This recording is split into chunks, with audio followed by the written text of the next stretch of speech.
AI शाप की वरदान? AI म्हणजे आर्टिफिशियल इंटेलिजन्स, कृत्रिम बुद्धिमत्ता. व्हायब्रंट माइंड पॉडच्या सीझन 1 आणि सीझन 2 पॉडकास्टच्या गेस्टशी जेव्हा याविषयी चर्चा केली तेव्हा त्यांच्या मते AI हे आपले भविष्य आहे आणि त्याला आपण आपल्या रोजच्या जीवनात कसे सामावून घेऊ शकतो याचा ऊहापोह या एपिसोडमध्ये करणार आहे. नमस्कार, मिनल कुलकर्णी तुमची होस्ट आणि दोस्त स्वागत करते व्हायब्रंट माइंड पॉडच्या नवीन एपिसोडमध्ये. आर्टिफिशियल इंटेलिजन्स या शब्दाचा मराठीमध्ये अनुवाद करायचा झाला तर कृत्रिम बुद्धिमत्ता असा होतो. तंत्रज्ञानाने प्रगत असलेल्या या जगाच्या नकाशावर AI हे एक काम करणारी शक्ती आहे की काम कमी करणारी शक्ती, या द्वंद्वात आपण अडकलो आहोत. जसे जसे आपण प्रगत होतोय तसं AI एका कलाकाराच्या ब्रशमधून बाहेर पडतंय, कधी सॉफ्टवेअर इंजिनियरच्या अल्गोरिदममधून बाहेर येतोय, कधी एका गृहिणीच्या दैनंदिन गरजांमध्ये मदत होतीये. त्याचप्रमाणे शिक्षण घेणाऱ्या तरुणांमध्ये एक आशेचा किरण नक्कीच येतोय.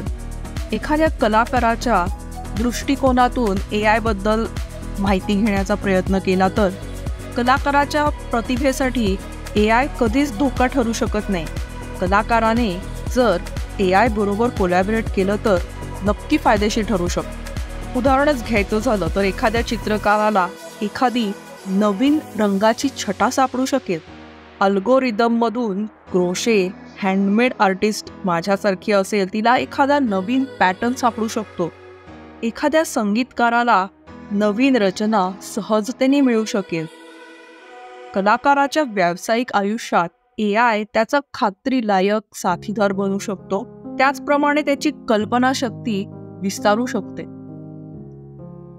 व्हायब्रंट माइंड पॉडच्या अगदी सुरुवातीच्या सीझन 1 मध्ये शीतल अभ्यंकर आल्या होत्या आणि शी इज अ ड्रॉइंग आर्टिस्ट. त्यांना मी जेव्हा विचारलं AI बद्दल त्यांनी एकदम परखड मत मांडलं आणि ते आपण आता ऐकूया.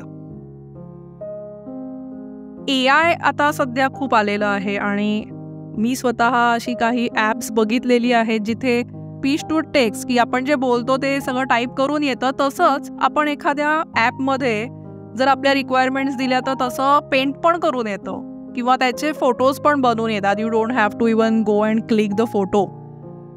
किंवा पिक्चर आपल्याला वॉटर कलरमध्ये काढायचं आहे तर हातात ब्रश पण नको आणि कुठलंही मीडियम नसेल तर नुसतं एका सॉफ्टवेअरला कमांड्स दिल्या की मला हे हे ड्रॉइंग करून हवंय. ॲज अ आर्टिस्ट शीतल, तुला काय वाटतं की हे धोक्याची घंटा आहे का? आपण how should we go ahead with this AI revolution? मला असं वाटतं की AI will be there in each and every field. त्याच्यामुळे फक्त आर्टिस्टनाच थ्रेट आहे असं नाही होणार कदाचित. म्हणजे आत्ताची जी सिच्युएशन आहे त्याच्याप्रमाणे असं वाटतंय. आणि there is always a demand for handmade गोष्टी, पर्सनल टचच्या गोष्टी. मला असं वाटतं की या कितीही टेक्नॉलॉजी आली तरी नाही जाणार. अजूनही आपल्याला इतके गॅजेट्स आहेत आणि इतके इझिली आपण म्युझिक ऐकू शकतो, चालता चालता ऐकू शकतो, घरात कुठेतरी लावून शकतो. तरीसुद्धा लाईव्ह इन कॉन्सर्टचं जे आपल्याला अजून अट्रॅक्शन आहे आणि त्याचं जे सॅटिस्फॅक्शन मिळतं की आपल्या आवडीचा कलाकार आपल्यासमोर बसून गातोय, हे जसं कमी नाही झालं आहे. ऑफकोर्स थोड्याफार प्रमाणात हे सगळं अफेक्ट होणारच आहे, कारण एवढी मोठी टेक्नॉलॉजी आल्यावरती सुद्धा कम्प्युटर्स आणि हे सगळं येऊनसुद्धा अजूनही मुलं ड्रॉइंगच्या क्लासेसला येतात. अजूनही हँडरायटिंगवरती आपण शाळेतली मुलं आहेत त्यांच्या हँडरायटिंग करता आपण आग्रही असतो. ते काही मला वाटतं नाही जाणार. मे बी छोटे मोठे आर्टिस्ट असतील त्यांच्यावरती अफेक्ट होईल. पण मग आपण जशी नवीन टेक्नॉलॉजी येते तसं आपण त्या टेक्नॉलॉजीला अडॅप्ट होतो आणि त्या फील्डमधली माणसं त्या ठिकाणी लागतात. कारण शेवटी ते मशीन आहे. त्या मशीनला किंवा त्या टेक्नॉलॉजीला ते इन्स्पायर होऊन काही त्यांचं पेंटिंग करणार नाही आहेत. सो ते आर्टिस्टकडून पोर्ट्रेट करून घेतात, कारण ते लाईव्ह पण पोर्ट्रेट करतात, लाईव्ह कॅरिकॅचर्स करतात. तर त्या ज्या आठवणी आहेत तुमच्या की तुमची लाईव्ह एखादी गोष्ट त्यांनी कॅच केली आहे, ही कुठली टेक्नॉलॉजी किंवा हे भरून नाही काढू शकणार. तर हे राहीलच. फक्त किती प्रमाणात राहील किंवा कुठल्या टाईपच्या लोकांना हे टेक्नॉलॉजी अफेक्ट होईल मला तर असं वाटतं की जशी नवीन टेक्नॉलॉजी येईल तसं त्या फील्डमधले एक्सपर्टीजसुद्धा लागतील ती टेक्नॉलॉजी वापरायला, असं आत्ता वाटतंय. म्हणजे माझा काही फार त्या AI वरती अभ्यास नाही आहे, पण लेट्स होप सो की हे जे एक ह्युमन बिईंग इन्स्पायर होऊन काहीतरी करू शकतो ते कुठलीच टेक्नॉलॉजी मला असं वाटतं नाही करू शकणार. त्यामुळे बाकीची कामं वगैरे कदाचित सोपी होतील. अजूनही असं आहे की खूप मोठ्या आर्टिस्टचे पेंटिंग्स तुम्हाला अवेलेबल असतात. You can print it and frame it.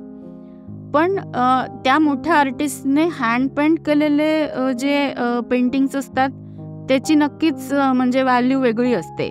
ते घेणारी लोकं थोडी वेगळी असतील, म्हणजे क्लास कदाचित तो कमी असेल. पण मला असं वाटतं की हे अगदी पूर्ण थ्रेट आहे आणि ते व्हॅनिश होणार असं तर नाही होणार असं वाटतं मला.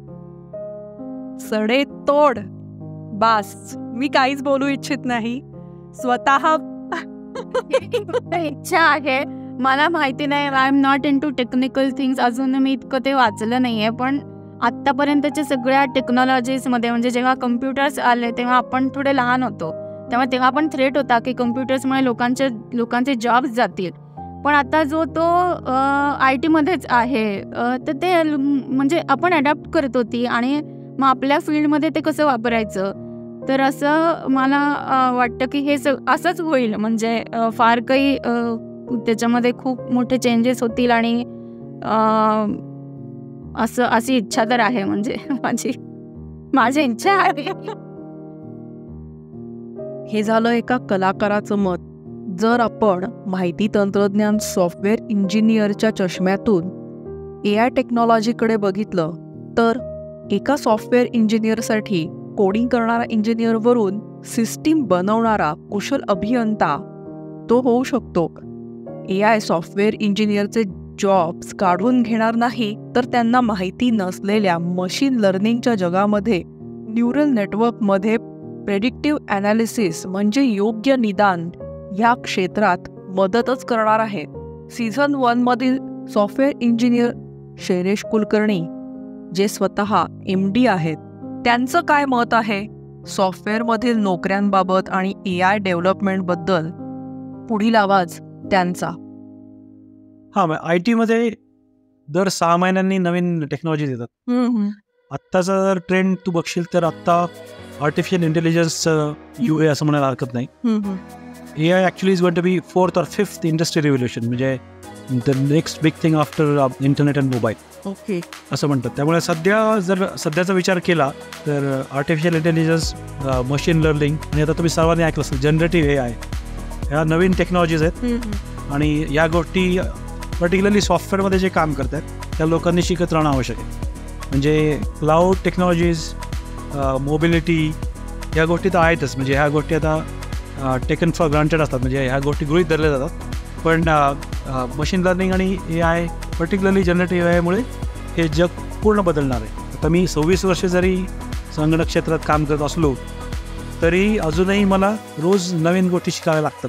कारण मी जेव्हा माझ्या क्लायंटशी बोलतो तेव्हा त्यांची अपेक्षा ही असते की मला या सर्व गोष्टी माहिती असतील आणि त्यांच्याशी मी तेवढंच ज्ञानाने बोलू शकेल. त्यामुळे मला कंटिन्युअसली अपडेट करत राहणं आवश्यक असतं. Is it a threat? Will jobs reduce और हाऊ? कसं आहे की पर्टिक्युलरली जनरेटिव्ह AIमुळे, GenAI म्हणतो आपण त्याला, GenAIमुळे असं सगळ्यांना वाटतं की सॉफ्टवेअर इंडस्ट्रीमधल्या जॉब्सवरती किंवा इव्हन जनरली इंडस्ट्रीमधल्या जॉब्सवरती इम्पॅक्ट होईल. तर ॲक्च्युली सांगणं तसं अवघड आहे. ही एक गोष्ट नक्की खरी आहे की त्याच्यामुळे आपली प्रोडक्टिव्हिटी आणि इफिशियन्सी खूप वाढेल. प्रत्येक कंपन्यांकडे आता अशा आयडियाज आहेत की त्याच्यामुळे डेव्हलपर्सची जी इफिशियन्सी आणि प्रोडक्टिव्हिटी आहे ती वाढते. पण त्याचा ॲक्च्युली जॉबवरती काय इम्पॅक्ट होईल आत्ता सांगणं अवघड आहे. पण असंच आहे की ज्या लोकांना हे तंत्रज्ञान आत्मसात करता येणार नाही ते लोक स्पर्धेच्या बाहेर जातील आणि जे लोक हे तंत्रज्ञान आत्मसात करतील त्या लोकांची डिमांड कायम असेल.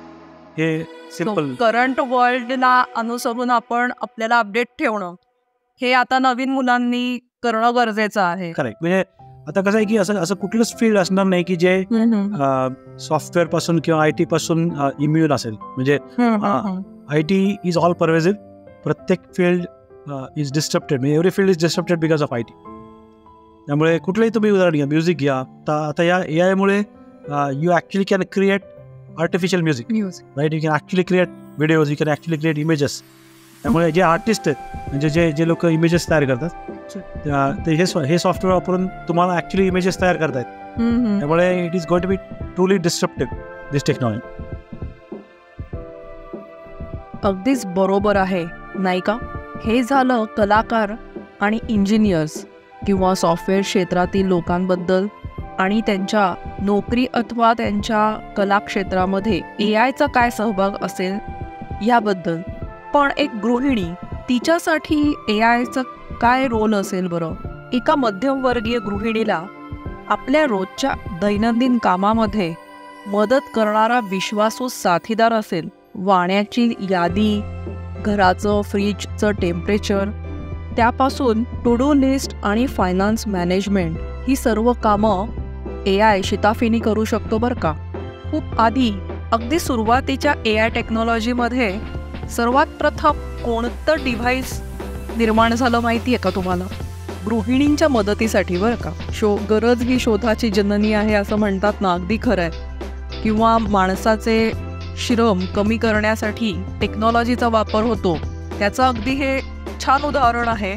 तर AI टेक्नॉलॉजी ही पहिल्यांदा व्हॅक्यूम क्लीनरमध्ये वापरण्यात आली होती. आहे ना मजेशीर? त्यामुळे गृहिणींसाठी हे AI, आर्टिफिशियल इंटेलिजन्स, कृत्रिम बुद्धिमत्ता तर खूप उपयोगी आहे. विद्यार्थ्यांचा साठी काय उपयोग होईल बरं? जे शिकत आहेत त्यांच्यासाठी AI व्यावसायिक शिक्षणाचा अविभाज्य घटक असला पाहिजे. टेक्नॉलॉजी तंत्रज्ञानाने वेढलेल्या या जगात AI टेक्नॉलॉजीशी परिचित विद्यार्थी हा ॲडव्हान्टेजच आहे, किंबहुना ही काळाची एक अत्यंत आवश्यक गरजही आहे. व्यावसायिक शिक्षणाबरोबर AI टेक्नॉलॉजी माहीत असलेला विद्यार्थ्यासाठी भविष्यात अनेक संधी या डिजिटल जगात सामोऱ्या येतील. आहे खरं वरदानच, पण सद्सद विवेक बुद्धी जागरूक ठेवून जर AIचा वापर केला, आपले श्रम आणि वेळ दोन्ही वाचतील.